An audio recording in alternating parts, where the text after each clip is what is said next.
Assalamualaikum warahmatullahi wabarakatuh. Bismillahirrahmanirrahim. Alhamdulillahilladzi khalaqal mawjudat min dzulmatil adwi bi nuril ijad wa ja'alaha dalilan ala wahdaniyatihi lidawil basairi ila yaumil mi'ad wa syara'a syar'an ikhdaruhu li nafsihi wa anzala bihi kitabahu wa arsala bihi sayyidal ibad فأوضح لنا محجته وقال هذه سبيل الرشاد صلى الله عليه وسلم وعلى آله وأتباعه صلاة ساقية بلا نفد أما بعد. Alhamdulillah, puji syukur kehadirat Allah SWT. Salawat serta salam tetap terlimpah curahkan kepada junjungan kita Nabi besar Nabi Agung Muhammad SAW. Alhamdulillah, pada kesempatan yang berbahagia ini akan sedikit kita bahas tentang ilmu pengetahuan di dalam ilmu agama Islam. Baik, dalam kesempatan kali ini kita sedikit akan memberikan jawaban terkait pertanyaan sahabat kita yang berada di grup FB Masail, yang mana teman kita ini bernama Yahya Wong Pangejahan kalau di FB-nya ya, tanggal 8 Agustus. Bertanya, Assalamualaikum, numpang tanya, apa kalau ada najis dalam kurung najis kering di sini terus ditutup dengan sajadah, apakah sah atau tidak sholatnya?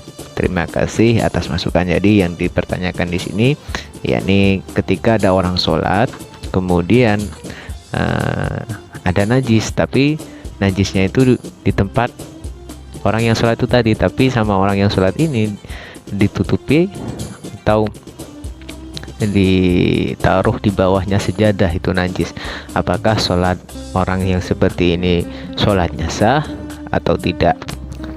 Baik, di dalam kitab Kifayatul Akhyar yang dikarang oleh Syekh Taqiyuddin Abu Bakar bin Muhammad Al-Husaini, tepatnya di halaman 90, beliau menjelaskan di sini, walau shalla ala bisatin, jika ada seseorang yang sholat di atas karpet, tahtahu najasatun, yang mana di bawah karpet ini terdapat najis, au ala tarfihi najasatun, atau di tepi karpet ini ya ada najis, au ala saririn, atau juga sholat di atas ranjang, qawaimuhu ala najasatin, kemudian di penyanggah dari ranjang ini ada najis, lam yadur, maka tidak membahayakan sholat seseorang tersebut ya. Jadi sholatnya tetap sah lah, sekalipun di bawah karpet itu ada najis, atau di tepi karpet itu ada najis, kemudian atau di atas ranjang kemudian penyanggahnya itu juga ada najis, maka sholatnya tetap sah kalau orang ini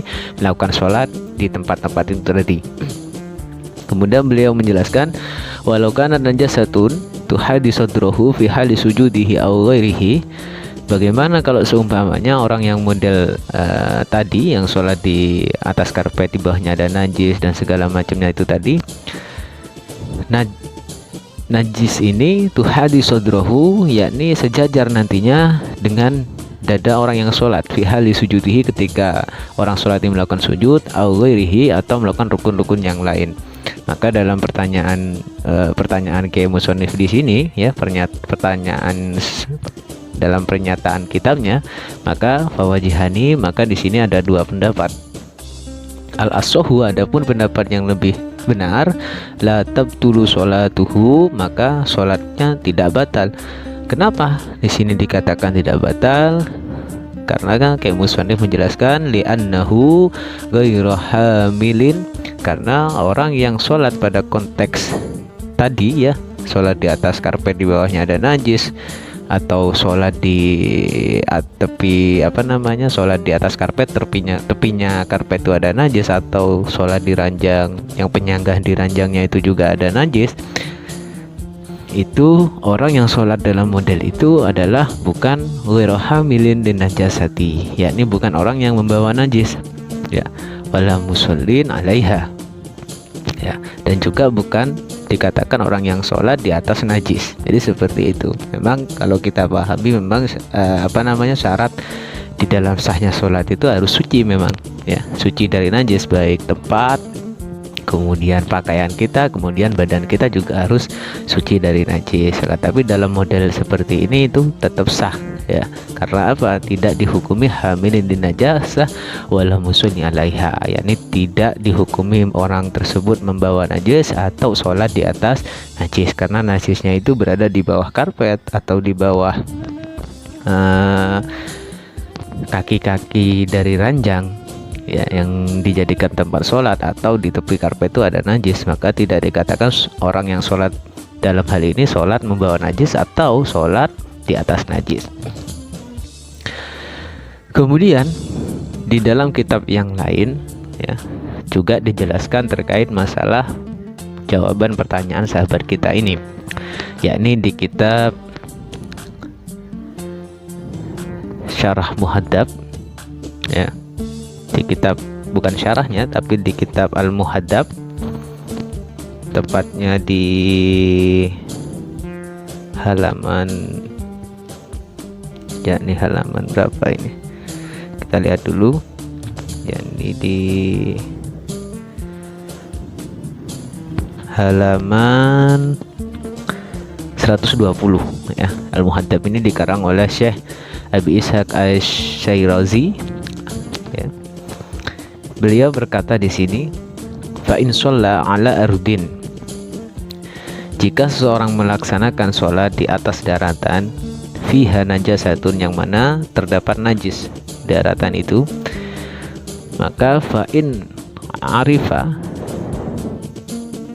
mawdu'aha ya, tajannabaha, jika tempat najis diketahui oleh seseorang yang sholat itu, maka hendak orang ini menghindari najis tersebut, kemudian washalla fi ghairiha, sholat di tempat yang lain ya. Jadi kalau kita sholat di daratan, kemudian kita tahu daratan ini ada najis, di sebagian daratan ini ada najis, maka kita cari tempat yang lain yang gak ada najisnya ya. Jadi seperti itu. Kemudian beliau melanjutkan, wa in furisha alaiha syai'an wa shalla alaihi jaza.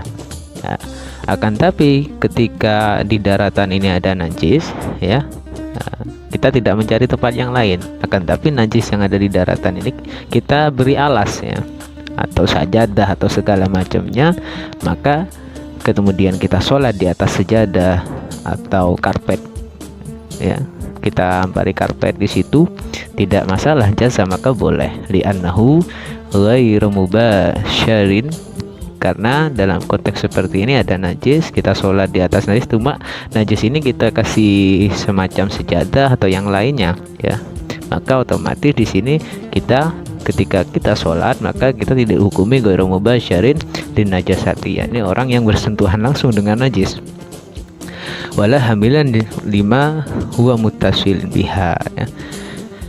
Dan juga tidak dihukumi membawa sesuatu yang najis ya, sekalipun ya najis itu berada di bawah sajadah kita ketika kita melakukan sholat, maka tidak dihukumi kita membawa najis ya, atau bersentuhan langsung dengan najis itu sendiri. Nah, ini sedikit yang disampaikan oleh Syekh Abi Ishaq Asy-Syairazi di dalam kitab Al-Muhaddab. Kan tapi juga ada ulama yang menjelaskan dipilah dulu ya, dipilah. Jadi ketika najisnya kering tidak masalah, ada juga yang bilang seperti itu. Kalau najisnya basah, itu yang bermasalah, bisa tembus nanti itu najis itu ke permukaan dan mengenai, katakanlah mengenai anggota tubuh dari orang yang sholat itu sendiri. Cuman dalam kitab Kifayatul Akhyar dan Muhaddab di sini jadi umum ya, tidak dirinci, maksudnya tidak di pengecualian, baik itu najis basah ataupun najisnya dalam posisi atau dalam sifatnya kering ya, jadi tidak masalah, jadi tetap sah-sah saja kan. Tapi ya seyogyanya kalau memang itu ada najis ya, agar kita lebih khusyuk ya, cari tempat yang enggak najis lah. apalagi nanti najisnya masih basah, masih ada baunya dan segala macamnya, nanti akan mengganggu kehusuan kita itu sendiri. Maka di sini pada poinnya adalah ketika orang sholat di atas sejadah atau di atas ranjang atau di atas apalah pokoknya tempat untuk melakukan sholat, kemudian di bawah sajadah itu ada najis atau di kaki-kaki ranjang ya, itu juga ada najis, maka tetap hukumnya sholat kita tetap sah. Tetapi ya seyogyanya lebih baik kita cari yang tempat-tempat yang suci betul ya, sehingga itu tadi sholat kita itu menjadi khusyuk. Alhamdulillah, ini sedikit yang bisa kita bahas untuk jawaban pertanyaan kita, yakni pertanyaan sahabat Yahya wong Pangejahan ya.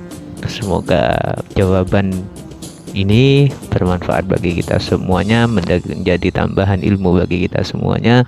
Assalamualaikum warahmatullahi wabarakatuh.